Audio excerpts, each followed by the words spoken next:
우리 앞뒤전으로 서로 교제하고 인사하겠습니다. 예.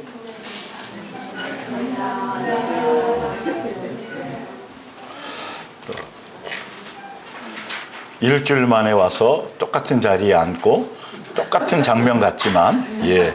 그러나 날마다 새로워져 가고 있고, 예수님이 오실 날, 우리가 예수님이 뜻하신 대로 천국에서 함께 한 가족으로 살아갈 그날은 오늘도 또 하루 줄어들었습니다.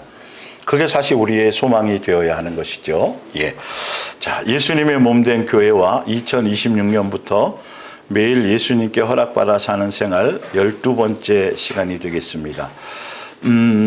저는 계속 이렇게 여러 번 반복하고 말씀드렸지만 계속 이제 최근 들어서도 더 많이 마음에 이제 이렇게 생각되는 게 뭐냐 하면 디모데후서 4장의 말씀이에요. 사람들이 진리를 들으려 하지 않는다라는 것이죠. 그 진리는 바로 성경에 대한 가르침이거든요. 이 시간 여러분들은 이 예수님의 몸된 교회에 속해 있는 여러분들은 설교를 듣는 시간이 아니에요. 한 번도 저는 설교라고 표현한 적이 없어요. 말씀을 전달받는 거예요. 말씀의 원고를. 그냥 함께 읽는 거지 설교의 개념은 틀려요. 그 말씀을 갖고 자기가 생각한 거 각색하고 다 집어넣어가지고 뭔가에 다른 뭔가를 만들어내려고 하는 건데, 예. 그래서 이 성경은 영의 말씀이잖아요. 영이거든요. 말씀이. 그런데 이걸 이성에다 자꾸 호소해요. 설교는. 이성의 설교. 예. 그래서, 그런 부분들이 함정이 굉장히 많아요. 이건 그냥 어린아이가 됐든 까난아이가 됐든 누가 됐든 그냥 구분 없이 영에다가 갖다 때려야 되는 거죠. 그렇기 때문에 이 말씀을 성경 한 구절 읽어놓고 딴소리 하면 안 되고 떠들더라도 성경 갖고 떠들어야 돼요. 그런데 자기 생각 집어넣고 다른 걸 막 한단 말이죠. 그러니까 여러분들이 진짜 내가 진리를 갈급해하고 있는가? 바르게 성경대로 진리대로 성경에 기록하신 의도와 목적대로 바르게 알려고 그러고 바르게 전달받고 있는지를 이 부분들을 여러분들이 좀 잘 생각해야 돼요. 예. 그러니까 오히려 잘못된 길로 인도하는 것에 살랑살랑 오히려 많은 사람들이 모이고 또 그 잘못된 길이라는 건 디모데후서 4장에 나와요. 2절, 3절, 4절에 자기가 듣기에 좋은 얘기를 따라간다는 거죠. 분명히 그 시대가 와 있어요. 예수님이 죽고 부활하신 이후부터는 벌써 그건 출발되어졌기 때문에 우리도 항상 점검해 봐야 된다는 것이죠. 그걸로 분별하셔야 되고 또 한 가지는 뭐냐 하면 여러분들이 이 진리를 잘 장착하셔서 이 부분들을 필요할 때에 진리를 증언할 수 있어야 돼요. 누가 질문을 하면 나는 이걸 믿는다. 내가 속한 교회는 이렇다. 내가 속한 복음은 이렇다라고 명확하게 피켓 들고 나가서 전도해오라는 소리가 아니라 주변에서 여러분들에게 묻는 사람이 있을 거고요. 그럴 때 입을 싹 닫고 아무 말도 못하는 게 아니라 확실히 내가 증언할 수 있어야 되는데 진리에 대해서 나는 이걸 믿고 이것 때문에 여기에 올인해 가는 거라고 그 정도 여러분들 그게 예수님의 증인된 것이고 그게 만인 제사장이에요. 여러분들 다 제사장이란 말이에요. 누구나 다. 저는 전달하는 역할을 가졌을 뿐이고 이런 거기 때문에 그런 사모함을 갖고 말씀을 대하셔야 돼요. 설교 한 편 듣고 가는 게 아니에요. 그건 여러분 의미가 없어요.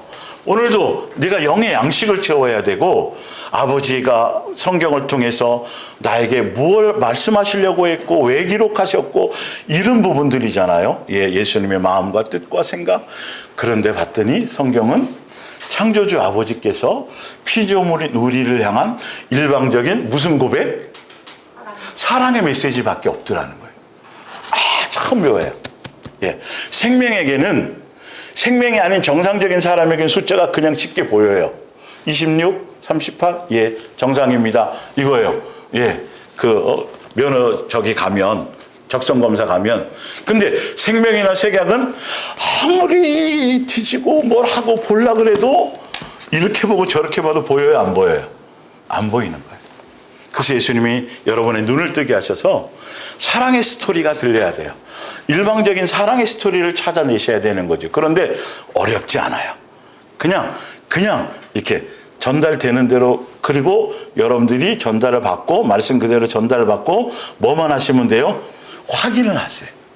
확인하시고 전혀 하자가 없다, 문제가 없다.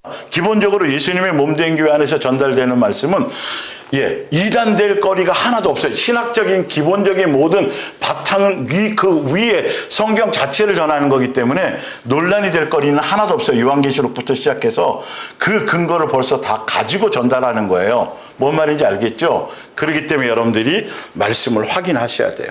확인하시고 맞다면 이것저것 따질 거 없어요. 말씀대로 살려는 것에 주파수를 맞추시면 더 바르게 보여지기 시작해요. 자, 매일 예수님께 허락을 받아 사는 생활에 대해서 이 말씀을 지금 우리가 전달받고 12주째 왔는데, 그런데 왜 예수님이 우리를 사랑하셨고, 왜 이처럼 사랑하셨고, 또 왜 사랑해 주셨고, 지금도 왜 사랑하고 있는가라는 것이 왜 중요한가를 아셔야 되는 거예요. 이건 사랑의 스토리이기 때문에 그걸 알고 깨닫는 만큼 이게 달라지기 때문이에요. 성경은 그렇게 돼 있어요. 그래서 왜 나를 이처럼 사랑해 주시는가, 또 사랑해 주셨는가의 뜻을 깨닫고 그 사랑을 뭐한 만큼, 경험한 만큼 내가 주인됨의 자리를 기꺼이 기쁨으로 뭐할 수 있어요? 이게 안 되면요 절대로 내드릴 수가 없어요. 돈이 좋아요, 여러분. 조금만 나면 세상에 먹음직 부황직 탐스러운 게 너무도 많아요. 버리고 싶지 않은 게 너무도 많단 말이에요. 그러나 이 사랑, 더군다나 이건 무슨 사랑? 아가페 사랑이에요. 그러니까 예수님의 사랑을 자꾸 이 이성적인 사랑이나 남녀끼리의 사랑, 자꾸 연애로 거의 다 그쪽으로 몰아서 설명하는 목사님도 굉장히 많은데, 이건 지극히 위험한 거예요. 아주 어린아이의 어린아이인 거예요, 사실은. 이건 감정적인 것이 되어 그럴 수 있거든요. 그러나 이 아가페 사랑은 전혀 틀려요. 개념 자체가 틀려서 성경에서 말하는 건 아가페 사랑이라는 걸 분명히 알고 가셔야 돼요. 감정의 사랑에 치우치고 남녀끼리의 어떤 연애적인 사랑, 그래서 이제는 여러분 하트도 뛰어넘으셔야 돼요. 아시겠어요? 뭔 말인지 알겠죠? 사랑이 더 묵직해지고 더 깊어지고 더 커져야 된다는 거죠. 그런 부분에서 여러분 조금씩 더 사랑에 대한 욥의 고난도 뭐였다? 이런 거예요, 이런 거. 이런 부분들이 필요한. 그래야 내 인생의 모든 스토리와 성경의 인물의 스토리가 별반 다르지 않구나 라는 것을 알게 되고, 그 말씀이 실제로 내 생활과 삶에 그대로 적용돼서 깨달아지기 시작한다는 거죠. 남의 얘기가 아니라 누구의 얘기다? 나의 얘기다라는 것이죠. 그래서 내가 주인 되어 나에게 내 뭐가 되어 주시는 거? 주인 되어 주시는, 성령의 전으로 삼으시고 나의 주인 되어 주시기 위해서 이 땅에 오신 그것이 무슨 사랑이다? 아가페 사랑이다. 그 아가페 사랑은 누구의 사랑이다? 우리가 아버지를 향한 사랑이 아니라 창조주 아버지의 우리를 향한 사랑이다. 그것은 목적이 뭐다? 우리를 한 가족 삼아 주시기 위함이다. 근데 구원, 천국, 영생이라는 단어를 뭘로 바꾸니까 똑같은 얘기인데, 한 가족인 아버지의 입장에, 성경을 기록하신 창조주의 입장에서 이것이 뭔지를 아니까, 한 가족 삼으려는 것인지 아니까 모든 보이는 게 틀려지는 거예요. 이 관계가 새로워지는 거예요. 단순히 죽으면 천국 가는 거, 이 정도의 수준이 아니라 그분의 마음이 같이 느껴지고, 그 상태에서 말씀을 대하면 전혀 더 많은 걸 분별할 수 있는 힘이 생기고, 이거 성경 가지고 장난치는구나, 진짜 성경대로 전달하는 게 맞구나를 분별하는 힘이 생겨질 수 있다라는 것이죠. 그래서 한가족 사모심인데, 그러기 때문에 한가족 되기 위해서, 한가족 삼기 위해서 이 땅에 있는 동안 예수님의 뭘 통해서, 예수님이 우리를 향해서 십자가에 보여주신 그 사랑의 확증과 이걸 통해서, 예수님이 이 땅에 와서 나를 대신해서 죽으신 이 모든 것, 이걸 통해서 예수님께 뭘 배워야 돼요? 예수님의 사랑을 배워야 돼요. 그게 아버지의 사랑을 나타내러 오셨거든요. 근데 그 사랑은 무엇을 통해서 배울 수 있어요? 양육이란 과정을 통해서 배우는 거예요. 왜요? 한 가족 돼야 되기 때문에. 그래서 그 양육을 통해서 예수님의 사랑을 배우면요, 뭐가 점점점 없어지고 뭐가 점점점 뽑아지고 뭐가 점점점 제거되냐 하면 내 마음, 내가 주인 되어 살았을 때 내 마음과 내 육체의 원함을 위해 살려고 했던 나의 정, 욕심, 탐심이 서서히 빠져나가기 시작해요. 그게 말씀의 능력이에요. 그러니까 진리의 가르침을 통해서 교회 안에서 예수님의 사랑, 예수님의 마음, 그러니까 목요일 날 말했잖아요. 너희는 무슨 마음 품어라? 이 마음, 누구의 마음? 그리스도 예수예요. 왜 그리스도부터 내냐면 육체로 이 땅에 오셔서 삶을 보여준 그걸 강조하기 위해서요. 그래서 그리스도의 마음, 다시 말하면 우리의 마음보가 뭘로 바뀌어지는 것? 예수님의 마음으로 새로워지는 것을 얘기하는 거예요. 새 사람 되어지는 것. 뭐가 바뀌어진? 예수님의 마음과 인격으로 그리스도의 그 마음으로 내 속에 채워진 그 상태가 새 사람 된 것이고, 그 상태가 뭐다고요? 물과 진리로, 영으로, 성령으로 거듭난 상태. 그것이 되어지면서 새 계명의 열매를 맺으며 가게 되는 길을 가는 거예요. 그러니까 동시적이기도 해요. 그 계명을 따라가면서 더 깊이 알아지는 것도 있으니까요. 딱 못 박을 수는 없어요. 그래서 정과 욕심과 탐심의 자리가 제거되면서 주인이 되기 시작하는 거죠.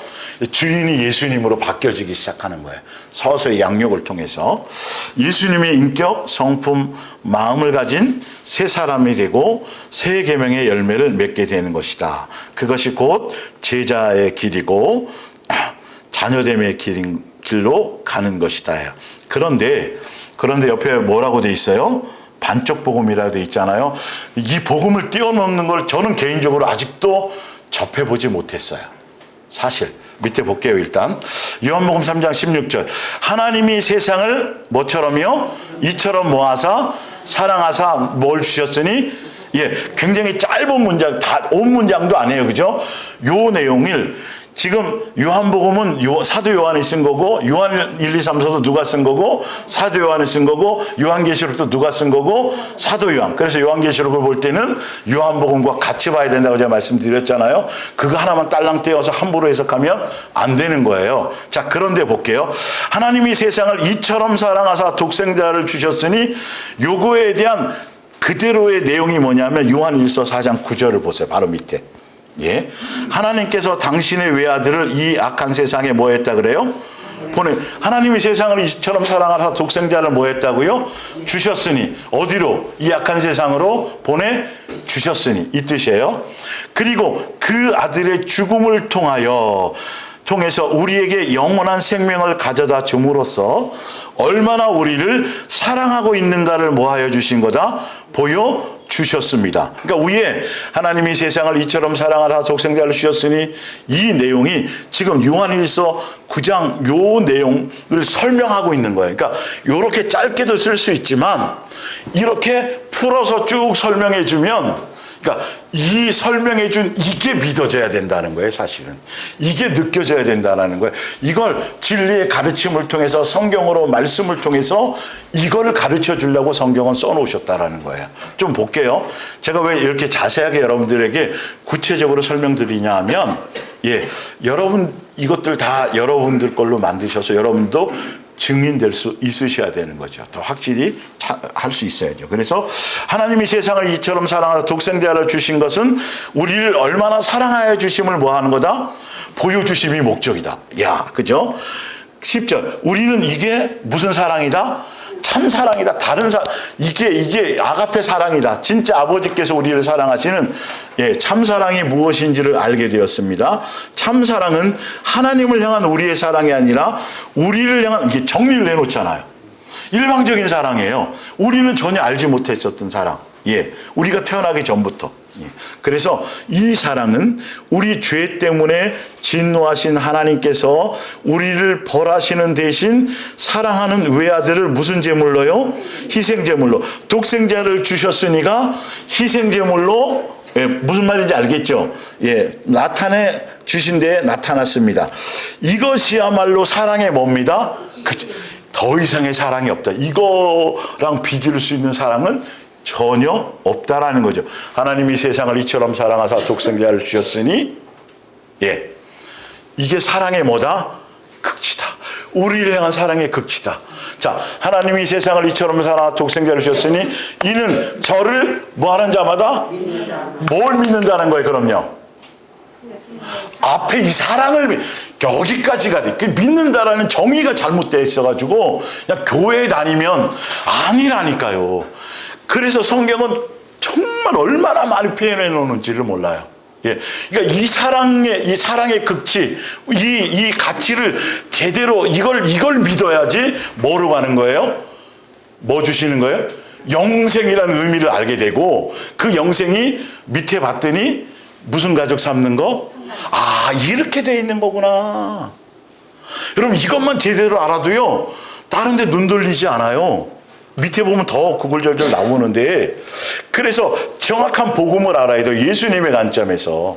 예. 그러니까 이 사랑을 느껴야 되는데, 좀 덜 느껴지면 뭐 하시면 된다고요? 아, 좀 구하시라고요. 심각하게. 내가 좀 강팍해요. 마음이 아직도 은혜의 끼가 없어요. 그러면 절실해져야 되는데, 주시든가 말든가 뭐 이런 건 아니고, 여러분들이 그것을, 그 사랑을 느끼고 하다 보면, 하여튼 뭐 예수님이 수단 방법 가리지 않고 여러분에게 사랑을 느끼게 해 주실 거라는 거예요. 다시요, 요한복음 3장 16절의 의미를 보여드릴게요. 하나님이 세상을 이처럼 사랑하사 독생자를 주셨으니, 밋밋하잖아요. 별거 아니잖아요. 이게 말씀으로 밑에 요한일서 4장 9절로 봤더니 사랑의 극치다. 사랑을 보여주러 보내신 것이다. 그러니까 우리가 예수님을 통해서, 천국 복음을 통해서 우리가 깨달아야 될 건 뭘 깨달아야 돼요? 사랑을 깨달아야 된다니까요. 다른 게 아니라니까요, 여러분. 얼마나 사랑했는지, 왜 사랑했는지 이것이 느껴지고 깨달아진 만큼 우리는 모든 게 달라져요. 내 인생이 달라지고 보는 것이 달라지고, 그래서 십자가의 도, 십자가의 사랑은, 이 사랑을 깨달으면 깨달을수록 뭐에 대해서 흥미가 없어진다 그래요? 예, 갈라디아서 6장 14절에 십자가의 도를 깨닫고 이걸 깨달으면 세상에 대해서 내가 자꾸 뭐가 없어진다? 흥미가 없어진다. 근데 십자가의 도의 원수로 사는 사람들은 빌립보서 3장에 무슨 일에 모든 것을 몰두한다? 세상 일에 몰두한다. 이제 좀 더 아시겠어요? 명확하게 성경에서 말씀하시고자 하는, 예, 이 부분에 대해서. 자, 볼게요. 그 밑에 11절까지 볼게요. 오늘은 사랑하는 자들아, 하나님이 이같이 우리를 뭐 하셨은즉? 사랑하셨은즉 우리도 서로 사랑하는 것이 뭐하도다? 여기에요, 여기. 그러니까 위에까지는요, 어느 교회에서든지 다 전한단 말이에요. 다 강조하고 예수님이 사랑하셨습니다. 사랑하라서. 그래서 뭐 주를 위해서 자꾸 뭘 하라고, 그거 말고 예수님이 요구하는 건, 야, 내가 이처럼 너희들의 사랑을, 너희들이 나를 향한 사랑이 아니라 예수님이 우리를 향한 사랑으로, 사랑의 극치로 보여주시고, 이 나타난 이것은, 그러니까 너희는 뭐 하라는 거죠? 서로 사랑하는 게, 그래야 뭐가 되니까? 한 가족 되어지는 것의 본질을 아니까. 그래야 누구를 아니까. 예수님의 사랑, 요한 1서 4장에 나오잖아요. 그분은 사랑이시라. 뭐 해야 알아요? 사랑해야 알 수 있어. 그래서 사랑하라는 거예요. 우리에게 짐 지어주려고 그러는 게 아니에요. 사랑을 해봐야, 거기서 고민해보고 거기서 뭔가를 해봐야 예수님이, 와, 그분의 사랑이 이런 거였구나, 저런 거였구나, 이것도 사랑이었구나, 그것도 사랑이었구나. 이것이 얼마나 정확하게 예수님은 성경에 써놓은지를, 이 성경을 벗어나기가 사실 더 어려워요. 성경이 진리가 아니다라는 걸 증명하기가 더 어렵다니까, 여러분. 사실은 만약에 이게 성경이 진리가 아니라는 걸 누가 증명할 수 있는 사람이나 과학이나 의학이나 뭐가 있었다라면 가만히 있을 사람이 없어요. 벌써 뒤엎었을 거예요. 그러나 이 성경, 베르베르 헛소리하는 사람들 많거든요, 이 성경 갖고. 그래서 기본적인 신학이 필요한 거예요. 이단되지 않으려면. 그 기본 베이직은 깔고 있어야 돼요, 바르게. 신학은 다른 게 없어요. 이단되지 말라요. 그리고 나머지 성경에 대해서는 무슨 설 해서 서로 주장할 수 있는 건 있어요. 생각의 차이는 있지만, 그것도 이제 영의 말씀으로, 성경의 원리로 들어가면 금방 명확해지는 것처럼. 그래서, 예, 이 말씀이 진리라는 것에 대해서 우리가 부정할 수 있는 걸 찾아오라 그러면 못 찾아와요. 근데도 우리는 자꾸 다른 소리를 하는 것이죠. 이건 뭐다? 진리다. 예수님이 그렇게, 그래서 이 성경을 변질시키려고 몇천 년 동안 사단이 작업을 했을까 안 했을까요? 하셨어요. 예. 구원의 길을 여시기 위해서 이 성경을 예수님이 보존하신 것이죠. 예. 그러니까 어쨌든 볼게요. 자, 에베소 5장을 1장 5절을 보면, 예, 여기 이제 에베소 1장에서 보면 하늘의 신령한 복 나오고 쭉 나오잖아요. 천지를 창조하신 이유 나오고, 그죠? 거기 볼게요. 5절에 하나님의 뜻은 예수 그리스도를 아까 뭐 했다 그래요? 보내셨어요. 그래서 우리 대신 뭐 하셨어요? 죽게 하셨어요. 그게 우리를 향한 사랑의 뭐였다? 극치였다. 사랑의 극치였다. 그런데 그 사랑의 극치를 통해서 그 사랑을 믿는 자들에게 뭘 준다 그랬어요? 요한 3장 16절은요? 영생을. 근데 봤더니 에베소서 5장에서는 그 영생을 뭘로 바꾼 거죠? 예. 대신 죽게 하셔 우리를 하나님의 뭐 삼으신 것? 한 가족으로 삼아 주신 일이었습니다. 그리고 하나님께서는 원하시는 대로 뭘 이루기 위해서? 뭘 이루기 위해서요? 이 계획이 뭐예요? 우리를 한 가족 삼기 위한 이 계획을 실천하기 위해서 모든 게 벌어진 거예요. 천지 창조부터 시작해서 예수님이 오신 것부터 시작해서 우리를 성전 삼은 것부터 시작해서 우리가 이 땅에서 고난과 양육받는 그 모든 것들, 우리에게 새 계명을 주신 모든 것들, 여러분이 인생을 살아오는 동안에 거쳐왔던 모든 삶의 여정이 영생을 주시기 위함인데 그 영생이 예수님의 관점에서는 뭐였더라? 한 가족 삼으심이었더라. 그래서 새 계명이 굉장히 중요한 거예요. 내가 너희들에게 사랑을 보여주는데 교회에서는 자꾸 위에 것만 반쪽만 자꾸 강조하지 뒤에 거에 대한 의무와 책임, 그것을 알아야 사랑의 뭔가에 이게 접촉이 들어가서 아버지의 뭔가를 알고, 근데 성경에는 이 표현이 굉장히 많걸랑해요. 그런데 전혀 강조하지 않아요. 그래서 계속 전도와 뭐 사람 모임, 왜 여기에 다 빠지고 혈안에 대해서, 예, 아까 얘기했잖아요. 진리를 들으려 하는 사람이 없어진다니까, 여러분. 제 개인적인 말로. 그렇다면 사람이 많이 모였다. 요즘 이단이 막 넘쳐나잖아요. 그럼 거기 진리가 있다 없다? 없다고 봐도 뭐 저 멱살 잡을 사람은 없을 거예요. 그 성경 말씀의 근거로 보자면, 왜 많은 사람들이 마지막 때가 되면, 예, 바로 자기의 듣기 좋은 것을 따라, 그 성경은 초대교회 당시 쓰여진 말씀이란 말이에요. 그 당시에도 속히 누구를 떠나? 예수님을 떠나 다른 복음을 따르는, 그게 사도 바울이 얘기했던 것처럼 바로 지금 시점에는 더 그럴 수 있다. 진리라는 건 성경의 가르침이라고 돼 있어요. 그 현대어 성경에 보면 그거보다는 뭐에 더 귀를 기울인다? 내 귀에 좋은, 내 귀에 듣기 좋은 말을 따라가는 데는 사람들이 많이 모이고 꼬리를 살랑살랑 흔들러 가고 그 거짓 선지 앞에는 그렇게 많아질 수 있다는 것이죠. 여러분들이 이런 말씀 하나하나 표현을 그냥 무시하면 되지 않아요. 우리도 자꾸 적용해 봐야 돼요. 진짜 진리가 맞느냐는 거죠. 자꾸 고민해 봐야 돼요. 예, 성경을 가지고 다른 것보다도, 예, 이걸 갖고 제가 다르게 써먹거나 다른 여러분을 선동하거나 그런지 안 그런지를 보셔야 된다는 것이죠. 그래서 로마서 그래서 아들을 하나님이 세상을 이처럼 사랑하사 독생자를 주셨으니 그것은 영생을 믿는 자마다 영생을 주려 하심인데 아버지의 입장과 관점에서는 뭘 하게 하십니다? 한 가족 삼으려 하십니다. 그러니까 교회가 사랑으로 충만해지는 것, 서로 사랑하는 것, 새 계명을 따라가야 되는 것, 이게 굉장히 중요한 포인트가 되는 거예요. 교회의 핵심이 이게 되지 않으면, 이 복음의 목적이 되지 않으면 안 된다는 의미예요. 다른 걸로 교회가 분주하면 안 돼요. 1차적으로는 이것부터 초점을 맞춰야 돼요. 그래서 목요일날 말씀을 계속 들으면 교회를 세운 목적이 이렇게 나와 있네? 은사를 주신 목적도 이러네? 다른 게 아니네, 이거는? 서로 높낮이를 따질 것도 아니고 누가 전도 많이 했냐 기도 많이 했느냐 이걸로 실적을 따질 것도 아니고, 근데 교회에서는 이게 너무도 많잖아요. 막 이렇게 써놓잖아요, 그래프로. 이거 뭔가 방향을 뭔가 잘못 잡은 것 같아.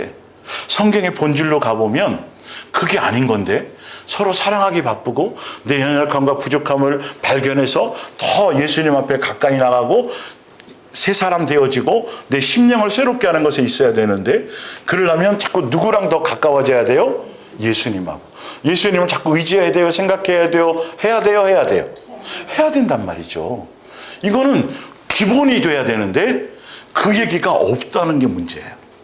내가 너희를 이처럼 사랑했으니, 사랑을 보여줬으니 너희도 무슨 땅이다?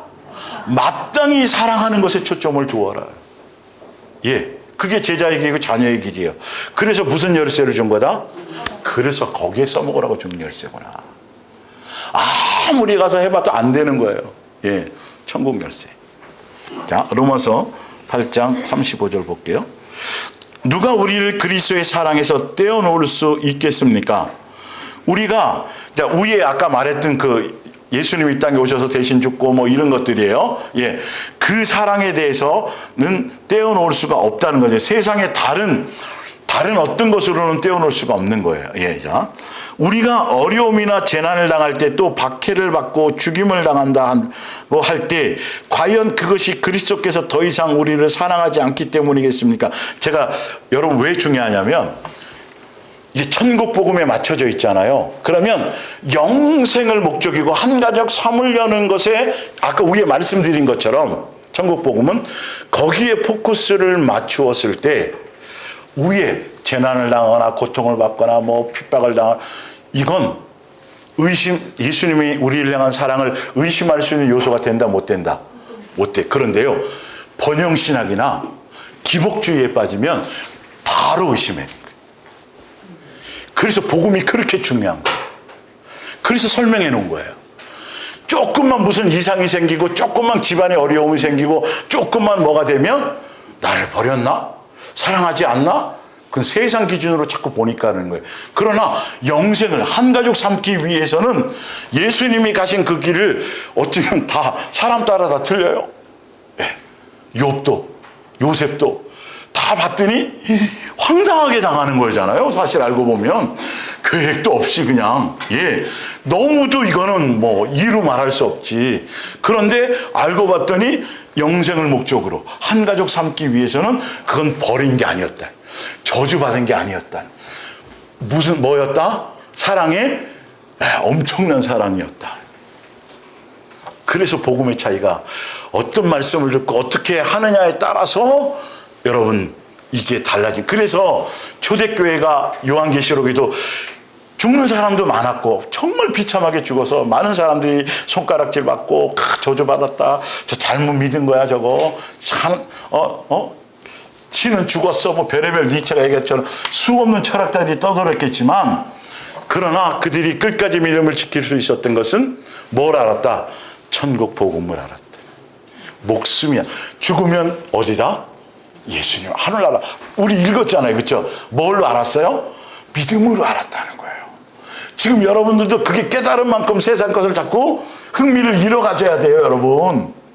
그게 안 될 만큼 자꾸 세상 것이 좋아요.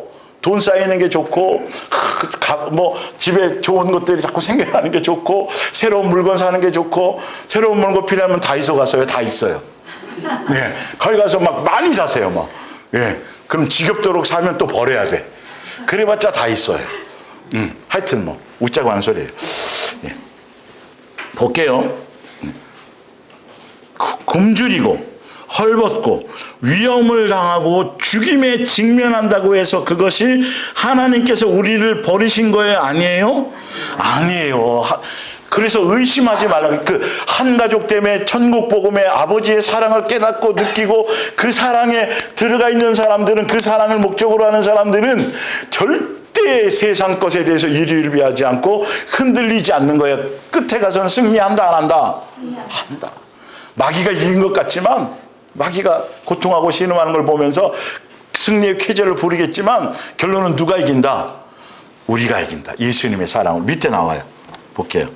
그래서 성경에 이렇게 표현되어 있다 그래요. 성경에는 다음과 같이 기록되어 있습니다. 우리가 주님 때문에 종일토록 매일 하루 종일 죽임을 당한다. 근데 초대교회도 매년 매일 이렇게 박해받은 적이 있다 없다? 없어요, 여러분. 그렇지 않아요. 제가 설명드렸잖아요. 띄엄띄엄 이렇게 돼 있어요. 양육은 매일이지만 그거 제가 그 환란할 때 해드렸어요. 하여튼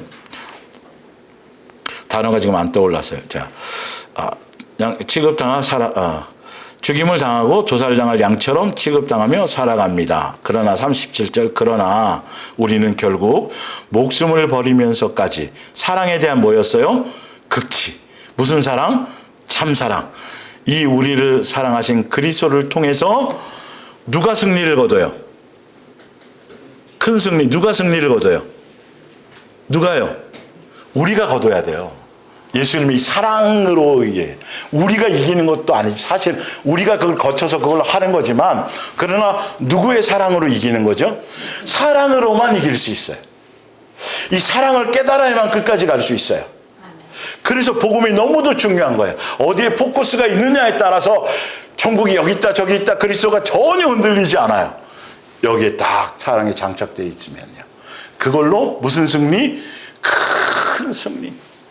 더 이상 없을 크나큰 승리를 거두고 말 것입니다. 이기게 된다는 거죠. 38절. 나는 하나님의 사랑에서 우리를 떼어놓을 수 있는 것은 아무것도 없다고 뭐합니다? 확신합니다. 이 확신을 가지셔야 돼요. 이거 이제 교회를 통해서 복음을 아는 거죠. 죽음도 그렇게 할 수 없어요. 죽음도 무서워요? 안 무서워요? 끝이에요? 안 끝이에요? 죽인다 그래도 죽여라. 그럼 빨리 예수님 앞에 가지.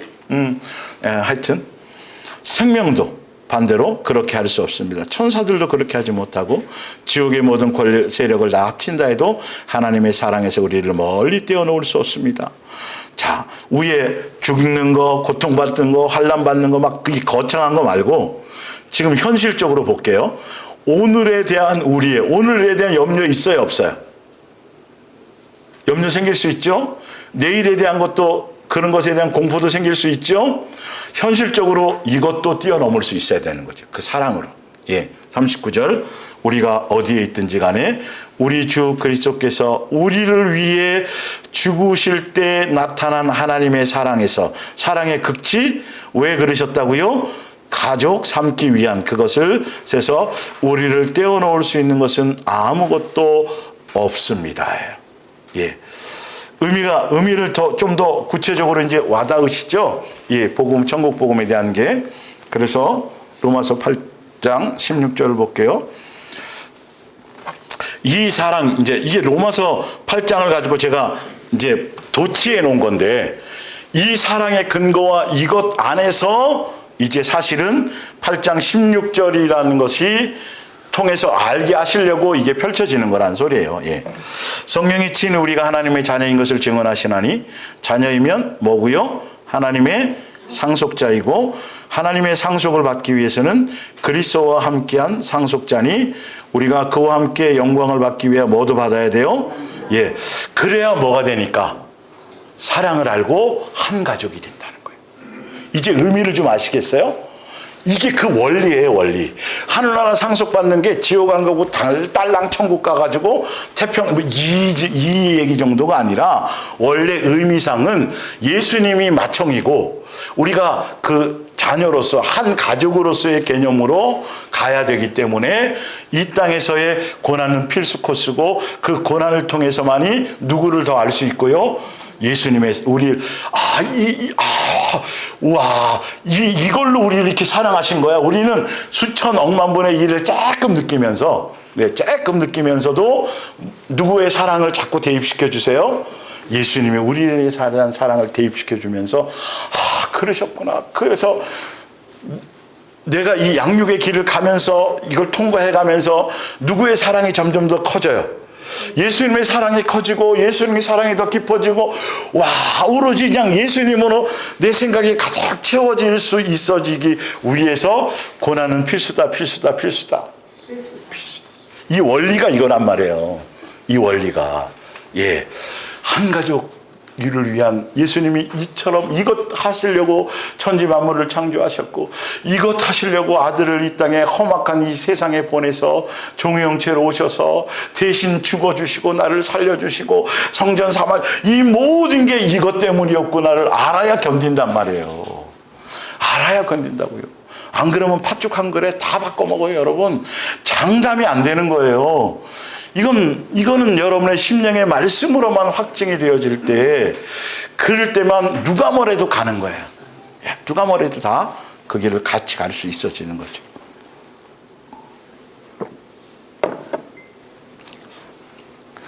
장차 우리에게 나타날 영광과 비교할 수 없도다. 이 영광이 뭐라고요? 한 가족으로 누릴 사랑하로, 가족으로, 패밀리로, 하우스만이 아니라 홈으로서 가족으로 함께 누릴 그 영광의 사랑. 그러니까 이 땅에서도 예수님과 사랑에 깊어야 된다. 사랑에 초점을 맞추고 가야 된다. 자, 그래서 비교할 수 없도다. 29절에 하나님이 그 아들의 형상을 본받게 하기 위해서 누구 닮도록이요? 예수님이 우리를 사랑하신 그 사랑에 그래야 한 가족 되어지니까 사랑으로만 미리 정하셨고, 그로 많은 형제 중에서 뭐가 되려고요? 맏아들이. 그러로는 무슨 가족 삼는다는 거예요? 그러니까 한 가족이라는 의미를 이렇게도 표현할 수 있어요. 근데 이걸 볼 수 있어야 된단 말이에요. 이게. 그러니까 그분이 맏형이니까 동생들은 당연히 그분을 배워야 돼요? 따라가야 돼요? 안 따라가야 돼요? 당연히 그분이 산 것처럼 가야 되는 게 맞는 거예요. 맏형이 다 졌으니까 우리는 놀 게 이게 아니고, 그 코스는, 그 좁은 길은 그 코스대로 가야 돼요. 그러니까 굳이 왜 이런 표현을 하셨을까? 의미를 아셔야 돼요. 하늘나라 상속이라는 건 예수님이, 우리가 한 자녀고 한 가족이기 때문에 예수님이 당하신 걸 함께 얻으려면, 함께 참여하려면, 한 가족으로 참여하려면 예수님이 당하신 고난을 우리도 기꺼이 함께 당해야 되고, 맞죠? 그리고 실질적으로 이것은 밑에 와서 또 설명하는데, 그분이 예수님이 나의 뭐였다? 맏형이 되게 하게 하십니다. 그러니까 이 땅에서는 보고 배울 인간이 없어요, 여러분. 선생이나 지도자는 있을 수가 없는 거예요. 목자가 있을 수가 없는 거예요, 여러분. 오직 누구밖에 없어요? 예수님만 자꾸 고민하셔야 된다니까요. 그러니까 이 말씀을 전달받는 이 시간에 성경을 가지고 딴 것 떠들면 안 돼요. 예수님 얘기해 줘야 된다니까요. 다른 거 떠들 시간이 없어요. 성경을 놓고 자꾸 자기 과거 살아왔던 이 얘기가 아니라, 떠들더라도 성경 갖고 좀 떠들었으면 좋겠어요. 다른 얘기 말고. 그거에 목말라 있어야 돼요. 이 포커스가 다 이거란 말이죠, 사실은. 자, 좀 더 볼게요. 의미를 이제 다 아는 말씀이지만 의미를 좀 실어서 보여드리려고 그래요. 그래서 되게 하려 하심이라. 그래서 하나님께서 우리를 선택하여 당신께 나오도록 부르셨고, 우리가 하나님께 갔을 때 아들로 말미암아 뭐 얻게 해주셨어요? 죄 없다. 그래서 한 가족으로 생명책의 이름을 해주셔서 선언하셨습니다. 그리고 나서 그리스도의 선량한 성, 왜 이걸 주셨으려고 그럴까요? 왜 이걸? 그렇잖아요. 죄 없다 그러면 구원받는 거잖아요. 영생이잖아요. 그죠? 왜 이걸 굳이 주시려고 그럴까요?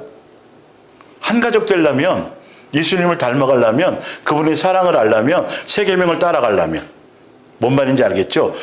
이게 주어져야 되는 거예요. 양육을 통해서, 진리의 가르침을 통해서.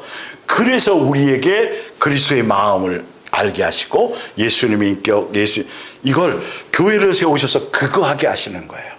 그래야 뭘 아니까? 예수님도 알고 그분의 사랑도 알고, 그래서 자연스럽게 한 가족이라는 개념이 어떤 것인지 알게 하고. 그래서 보세요. 그리스도의 선량한 성품을 지니게 하여, 우리가 한다는 거예요? 예수님이 되어지게 하신다는 거예요. 되어지게 하신다는 거예요. 하여 하나님과 올바른 관계를 맺게 해 주셨으며, 그분의 영광을 우리에게, 그분의 영광이 뭐죠? 결론은 한 가족 되게 하십니다. 예수님 닮게 한 맏형이니까 맏형이 누리는 영광과 함께 누리는 거라는 건 결론은 뭐죠? 한 가족으로서 누린다는 거죠. 위에 설명한 걸 성경은 그렇게 많이 표현되어 있어요. 위에 돼 있고 다시 재차 설명하고 확장하기도 하고, 이렇게 새로운 게 아니라 그걸 확장해서 또 구체화시키고, 이렇게 표현된 수사법들이 성경에는 굉장히 많아요. 예, 이걸 위에 따로 밑에 따로 해서 그것만 딸랑 따가지고 하면 굉장히 위험해지는 거예요. 그래서 밑에까지 전후를 다 보고 그것이 하고자 하는 의미의 부분을 같이 볼 수 있는 눈을 가져야 돼요. 근데 이게 참 성경 구절이라고 근거해서 내놓고 떠드는 거 보면 참 그럴 때가 많아요. 이게 뭐야? 이게 무슨 그 뜻도 아닌데 그걸 거기다가 해서 이렇게 한단 말이야, 이게. 그래서 여러분들이 눈을 뜨셔야 돼요. 예. 자, 베드로서 1장에 보면 이 부분에 대해서 더 구체적으로 나와요. 지금 로마서 8장 29절 30절에 대한 게 베드로도 똑같이 얘기를 하고 있는데 내용은 볼게요. 우리가 그리스도 예수를 뭐하면 깊이 알면 알수록, 이 안다는 개념을 아셔야 되겠죠. 함께 성전 삼아서 함께 결혼된 관계로, 부부의 관계로 아는 것처럼 그 뜻이에요. 야다라는 뜻으로. 그리스도께서는 당신이 지니신 위대한 능력으로, 그 전지전능한 능력으로, 그분의 사랑으로, 그분의 뜻으로 하나님 앞에서 뭐한 생활이요? 올바른 생활을 하기에, 다시 말하면 예수님, 작은 예수로서 예수님이 사신 것처럼, 다 그런 뜻이라고 제가 설명드렸어요. 단어 표현은 그렇지만, 예, 필요한 모든 것을 우리에게 나누어 주십니다. 되어지게 하신다라는 거예요. 그뿐만 아닙니다. 더 강조해서 설명하는 거죠. 그리스도께서는 당신의 영광과 선한 뭐도요? 품성도 우리에게 뭐 하십니다? 나누어 주십니다. 예. 이건, 히브리서 12장에도 예수님 우리가 자녀로서 친자식으로 취급받으며, 아버지가 양육해주고 하면서 그 뒤의 결과도 뭘 주시려고 그래요? 예수님의 이 품성을 갖게 하기 위해서 우리는 이 과정을 갖는 거예요. 이 땅에서요. 예수님의 사랑과 그걸 알게 하기 위해서. 우리 고생시키기 위해서가 아니라 그분의 사랑을 알게 해주시기 위해서. 포커스를 잘 맞추면 고난이 두렵지 않아요, 여러분. 이게, 예. 아무에게나 주는 게 아니라는 걸 아시게 돼 있는 거예요. 4절에 그 덕분에 우리는, 여기 나오네요. 그죠? 정욕과 부패에서 뭐하게 되어서? 해방되어서 그분의 품성을 뭐하게 된다? 나누어 받게 되는 것입니다. 그러니까 위에 그리스도께서는 당신의 영광과 선한 품성도 우리에게 나누어 주십니다. 그걸 하기 위해서 성령의 전으로 삼으신 거고, 그걸 통해서 우리를 뭐 하신 것이다? 양육의 과정을 가는 것이다. 그러면서 우리는 예수님에 대해서 알아가면 알아갈수록 하늘의 가치를 알고, 와, 이것 때문이셨구나. 아, 이렇게 돼서 이렇게 돼 있구나. 그러면 자꾸 세상 것을 배설물로 버려야 되는 거예요. 예. 사도 바울은 거의 단번에 됐잖아요. 되고 계속 그것을 또 이루어가서 영적으로 싸우고 있었지만, 어찌되었든 우리는 뭐 조금씩 버리든 뭐 어쨌든 계속 그것이 정상적인 복음의 코스라는 거예요. 예. 자, 하나님을 또 강조해. 또 위에 아는 거에 더 강조하는 거예요. 아까 예수님이라고 그랬다, 지금 또 하나님이라는 거죠. 하나님을 더 깊이 알고 하나님께서 여러분에게 무엇을 원하는지를 뭐 해야 돼요? 알아. 이게 천국 복음이잖아요. 아까 한가족 삼으려는 것이고, 아까 위에 설명드렸던 것이 여기에 한 문장으로 다 나와 있는 것이죠. 더 나아가 여러분은 욕망을 버리고 인내와 경건을 몸에 익히며 예수님 닮아가 양육의 길을 간다는 소리예요. 또 이렇게 표현한 거예요, 이걸요. 기쁨으로 자기 자신을 하나님께 뭐 해야 된다? 주인의 자리를 내드려야 된다는 거예요, 이제는. 주권을 내드려야 이게 이제 예수님이 한 가족으로 가는 길을 이끌고 가신다는 거예요. 위에 대한 표현을 또 새롭게 또 확장해서 설명하고 있는 거라고 보셔도 되겠죠. 7절에 뭐 하면? 이렇게 하면. 뭐가 열매로 나타나는지를 보세요. 이렇게 하면 부자가 되거나, 이렇게 하면 교회가 커지거나, 전혀 세상 개념이 아니에요. 이렇게 하면 다른 사람들과 어떻게 돼요? 즐겁게 사귈 수 있고, 내 속에 내 기준이 없어진단 말이에요. 내 관점에서 사람을 이게 싹 내 속에 들보가 뽑아진단 말이에요. 예, 즐겁게 사귈 수 있고, 뭐해지고, 친밀해지고, 깊이 뭐 할 수 있어요? 사랑할 수 있는 사람이 될 것입니다. 되어집니다. 무슨 계명을 따라갈 수 있어요? 새 계명을 내가 이루는 게 아니에요. 우리는 뭐라? 무슨 지 가지라. 뭐 하기만 하면 절로 맨날. 이게 같은 표현이에요. 같은 의미예요. 그런데 밑에 보세요. 8절에 여러분은 우리 주 예수 그리스도의 그때부터가 뭐한 사람이고 유익하고 무슨 사람? 쓸모있는 사람이에요. 여러분 이거면 끝나는 거 아니에요? 예수님 보시기에 이 열매를 맺고 이 길을 가는 사람들이면 예수님께 유익한 사람이고 주를 위한 사람이고 예수님 보시기에 무슨 사람? 더 이상 뭐 있어요? 무슨 사명을 또 따로 가져야 되겠어요? 예? 좀 성경의 원리, 말씀의 원리를 무시하지 말고 제대로 보면 훤히 보이는 걸 멋대로 해서 자꾸 사명을 주입해주고 사역을 주입해주고 헌신을 자꾸 세뇌시켜가지고 청년들이나 막 이런 사람들에게 뭘 해야지만 바른 신앙인 것처럼 선교지에 안 가면 선교해보지 않으면 바른 신앙이 아닌 것처럼 이런 단체도 있어요. 이단이라고 지명받기도 했고 또 빠졌다 나왔다 뭐 별의별 짓 다 하는데 이게 한국교회 선교의 많은 부분을 주도하고 있어요. 지금 그런 단체가. 그러니까 젊은이들이 직장생활 하다가 자기 돈 모아가지고 갑자기 잠깐 뭐 휴직 내고 어디 가요? 선교지 가요. 중요한 건 그렇게 하던 사람들이 일반 교회에서 적용을 잘 못해요. 만약에 저처럼 그거 강조 안 하잖아요. 목사도 아닌 것처럼 취급받게 돼 있어요. 이게 투쟁적이고 막 이렇게 가르치는 거예요. 청년들 얼마나 쉬워요. 그 부분이 메인 게 없으니까. 그러면서 긍지를 갖고요. 막 이상한 쪽으로 가지는 거예요. 얼마나 위험한지 몰라요. 이 부분들이. 주를 위해서 뭘 자꾸 바치겠다고? 뭘 바치냐니까. 우리도 지금 선하지 못한데 예수님을 닮아가기도 바쁜데. 근데 지금은 여러분들 아시잖아요.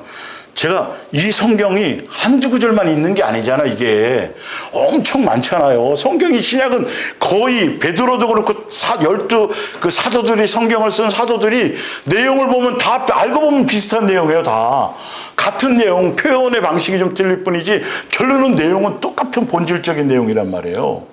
예수님의 성품을 받고 예수님 알면 알수록 깨달으면 깨달을수록 그는 정과 욕심과 탐심에서 멀어져서 결과적으로 뭐 하게 된다고요? 사랑하게 된다는 거잖아요. 이게 예수님 내가 너희를 뭐 했으니? 사랑했으니 너희도 무슨 땅 해라? 그래야 뭘 한다? 사랑을 한다. 그래서 예수님은 교회 안에서 우리는 다 왕자고 다 누릴 권한이 있고 권세도 있고 다 있지만 서로 뭐 하라? 종노릇하라. 나보다 남을 먼저 낫게 여겨. 예수님의 방법을 설명하는 거예요. 이건 교회에서 되어져야 될 일들이에요. 그게 핵심적인 복음이에요. 그래서 사랑으로 충만해지는 것이죠.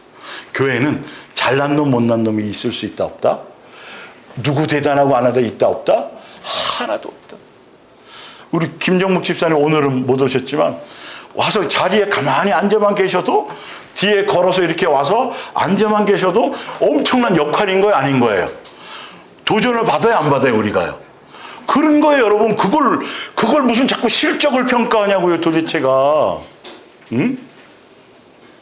뭐 세상적으로 잘 나가는 것들이 무슨 교회에서 의미가 있냐고일까요?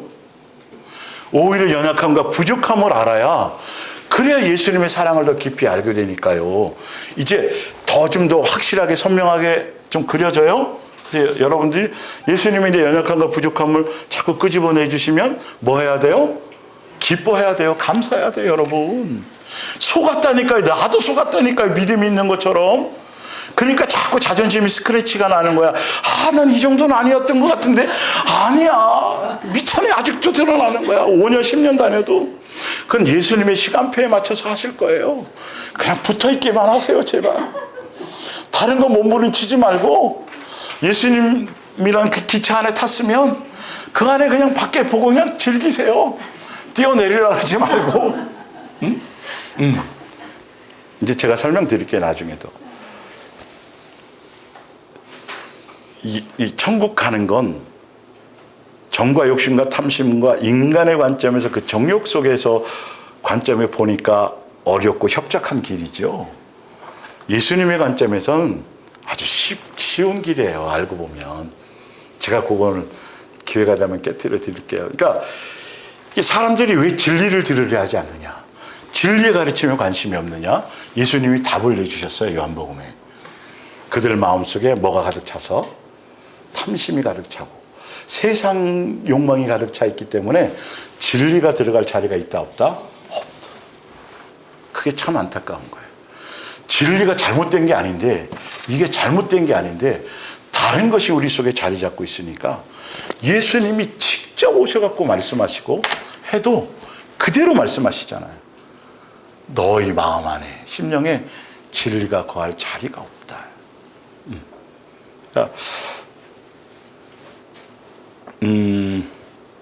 네, 어쨌든 볼게요.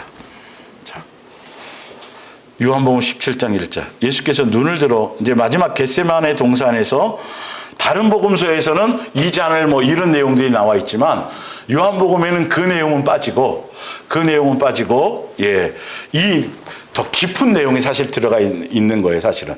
다른 세 복음서에 대해서는, 그래서 요한복음이 공간복음에는 안 들어가는 거예요. 공통적이 안 돼.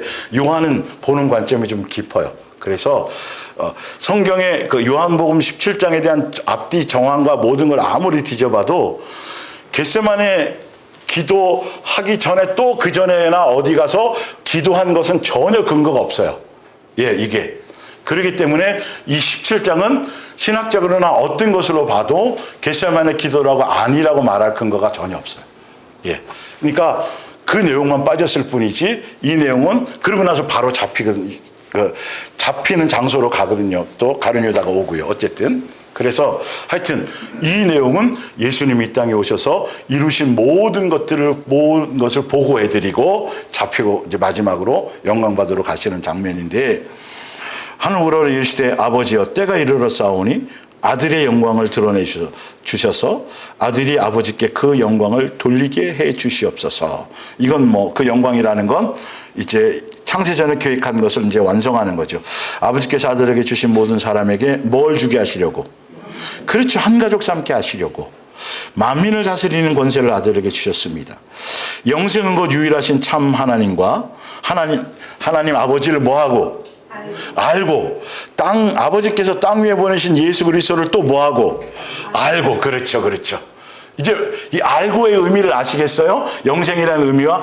그리고 나서 요한복음 17장 뒤에를 쭉 읽어보면요, 이게 나오는 거예요. 사랑으로 하나 되고 아버지께 이게 쭉 나오는 거예요. 지금 이 위에 제가 설명했던 그 원리가 요한복음 17장에는 그렇게 쭉 창세전부터 이런 계획을 갖고 계셨고, 이래서 제가 와서 아버지의 사랑을 다 나타냈고요. 그래서 사랑으로 하나 되게 하옵소서. 그걸로만 하나 될 수 있습니다라고 쭉 얘기하는 거예요. 기도로. 이해가 좀 가세요? 그러니까 영생의 그래서 베드로서에 보면 성경을 썼던 그 당시의 성경의 기록자들도 예수님이 언제 올지 이 천국 복음에 대한 계획이나 이것에 대한 의미와 뜻을 알았다 몰랐다. 나중에 언제 알았다. 성령께서 알게 하셨다. 성령이 오시면 성령님은 이런 걸 알게 하세요. 천국 복음의 가치를 알게 하시는 거예요. 다른 게 아니에요, 사실은. 그래서 자, 아는 것입니다. 에베소 4장 13절에 볼게요. 우리가 다 하나님의 아들을 뭐하는 것과 믿는 것과 뭐하는 일에, 이거 어디서 하는 거예요? 이건요, 교회 안에서요. 하나가 되어 어떤 사람을 이루고 온전한 사람이 되고, 온전한 사람은 그리스도의 장성한 분량에 충만한 데까지 이르는 사람인데, 그죠? 예.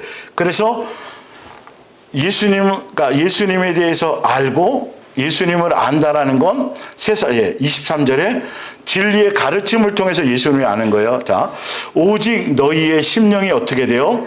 새롭게 되어 의와 진리의 거룩하심으로 지으심을 받은 무슨 사람? 새 사람. 예수님의 그리스도의 장성한 분량에 이른 사람.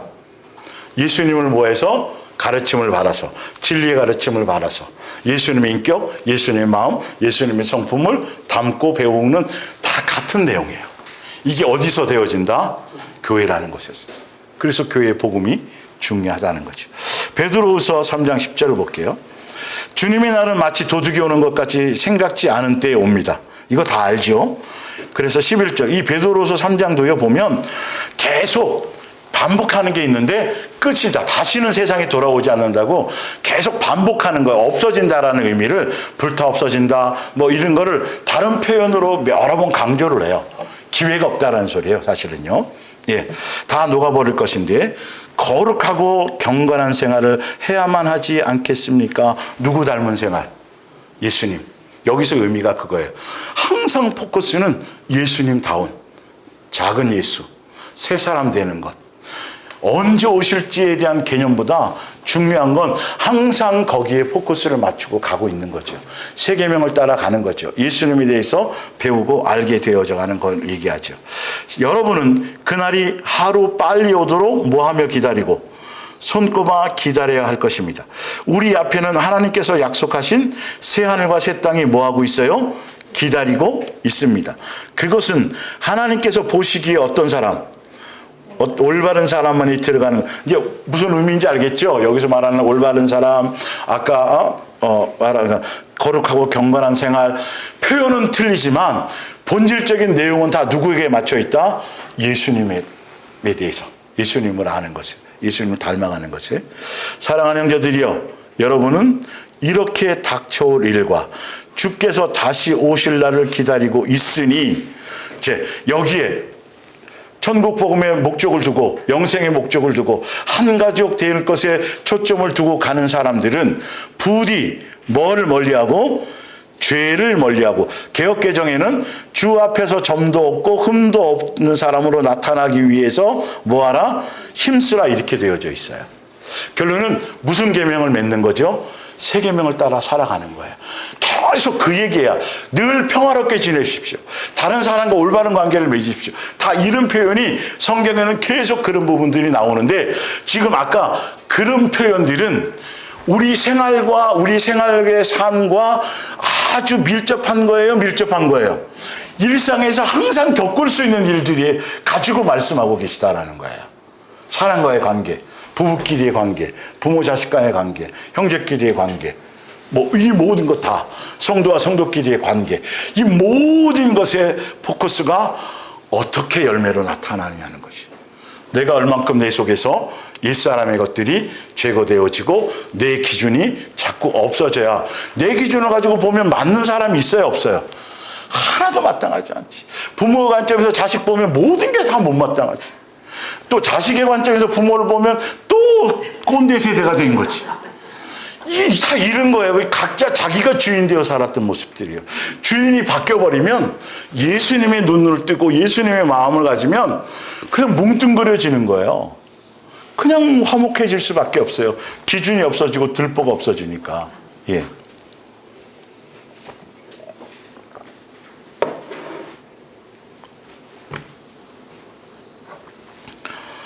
베드로전서 4장이죠. 여러분의 남은 생애를 악한 욕망으로 허비하지 말고 하나님의 뜻에 따라 살도록 애쓰십시오. 그러니까 다시 주인 옛사람으로 돌아가지 말라는 거죠. 너희가 음란과 정욕과 술 취함과 방탕과 향락과 무법한 우상 숭배를 하여 이방의 뜻을 따라 행한 것은 언제로 족하다? 네, 이제는 주인의 자리를 내드리라는 거예요. 그러니까 그러려면 우리의 그 사랑을 알아야 돼요. 그래야 기꺼이 내드릴 수 있어. 아쉽지가 않아요. 4절에 그렇지 않으면 영생할 수 없으니까. 물론 여러분의 옛 친구들은 그 같은 방탕한 노름에 여러분이 더 이상 끼어들지 않는 것을 보고 이상히 여겨요, 안 여겨요? 이상히 여겨요. 제가 달라졌네, 좀 이상하네. 예. 그뿐만 아니라 여러분을 경멸하고 비난하며 뭐 할 것입니다? 비웃을 것입니다. 아이, 너무 지나치게 믿네. 어떻게 예수님을 닮아갈 수가 있겠어, 우리가 인간이. 자꾸 이런 얘기를 하는 거예요. 성경에는 그러라고 되어 있는데 어떻게 세상에 살면서 세상 걱정을 하나도 안 하고 살 수 있겠어? 아니, 우리는 잘 안 되겠지만 그러나 성경이 그렇다면 해주신다는데 맞춰 가라는 거예요. 그러니까 종교적인 입장에서 우리를 보면 우리가 좀 바보 같은 거일 거야, 아마. 2% 부족한 인간들 같을 거예요. 근데 예수님이 그렇게 사신 걸 어떡하겠어요? 네. 그러면 기꺼이 웃으세요. 나 좀 그래, 모자랐어. 드러나는 게 없고 뭔가 내세울 게 없는 사람들이 되는 거죠. 바람이 분명히 부는데 잡히지는 않고 그런 사람이 되어지는 것이죠. 그걸 두려워하지 마세요. 사람에게 주목받거나 사람에게 인정받으려는 걸 자꾸 내려놓고요. 예수님 앞에 자꾸 정직해지는 걸 따라가세요. 예수님 앞에 자꾸 진실해지려고 하세요. 자꾸 포장지, 자꾸 눈속임에서 사람들 앞에서 자꾸 포장지 하는 척 말고 그냥 예수님께 다 까발려 놓으세요. 예수님 제 마음이 이렇고요. 제가 이렇게 화가 났고요. 예수님 제가 이것밖에 안 되고요. 다 자꾸 예수님 앞에 정직하고 진실하려고 하면요. 많은 게 달라져요. 진짜 많은 게 달라지게 돼 있어요. 예. 근데 우리는 그럴 때 예수님은 안 찾거든요. 자꾸 뭐 하길 바빠요? 포장하기 바빠요. 덮으려고만 하지 예수님 앞에 다 까놓고 뭔가를 하려고 하지는 않는다라는 것이죠. 예. 그래서 베드로전서 2장 10절. 여러분이 전에는 아무런 가치가 없는 사람이었으나 지금은 뭐예요? 하나님의 자녀이고 성령의 뭐고요? 전이 되었어요. 완전히 신분이 달라진 거예요. 주인이 바뀐 거예요. 지금은 그 은혜로 은혜를 입고 여러분의 생활이 뭐 됐어요? 변화됐어요. 신분이 바뀌었어요. 주인이 바뀌었다는 뜻이에요. 그렇기 때문에 주인이 바뀐 사람이 살아갈 방향은 뭐냐 하면 사랑하는 형제들이여. 심각한 얘기할 때 항상 무슨 얘기가 나와요? 사랑하는 형제들이여가 꼭 곤란하고 심각하고 막 이런 얘기할 때 그 얘기가 항상 따라 나와. 자세히 보면 그게 걸려요. 탁탁탁. 예, 사랑하는 형제들 그래 놓고 아주 심각한 얘기를 하는 거죠. 어려운 얘기를. 여러분은 하늘의 고향을 둔 이 땅의 나그네들입니다. 그러니 우리가 해야 될 것, 주인이 바뀐 사람이 해야 될 것, 여러분의 영혼의 싸움을 걸어오는 세상의 악한 쾌락을 모아십시오. 계속 이 얘기예요. 십자가의 도의 원수. 그러니까 이 쾌락과 싸워 이기려면 무엇을 붙잡아야 된다? 예수님의 우리를 향한 사랑의 극치를 붙잡아야 된다. 단순히 2000년 전에 오셔 십자가의 요 스토리가 아니라 나를 한 가족 삼으려고 전지전능한 모든 능력을 다 동원해서 천지 만물을 창조하시고 지금도 우리를 돌보고 계시고 지금도 때가 되면 벚꽃이 피게 하고 지금도 씨를 하나 뿌리면 막 나눠 먹을 정도로 풍성하게 해주시고 다 누가 해주시는 거예요? 예수님이 해주니까 그분의 사랑을 뭐 하지 말라? 의심하지. 나가보면 다 확증이야. 눈에 보이는 것마다 다 확증이야. 새같이 집에 아침에 막 잘라 그랬는데 깨워. 피곤한데. 그것도 예수님의 우리를 향한 사랑의 뭐다? 확증이라는 거예요. 그거 가지고 의심하지 말라는 거예요, 사실은요. 아니, 이 정도로 예수님이 해놓으셨는데 우리가 그걸 깨닫지 못하고 있었다라는 것이겠죠. 예.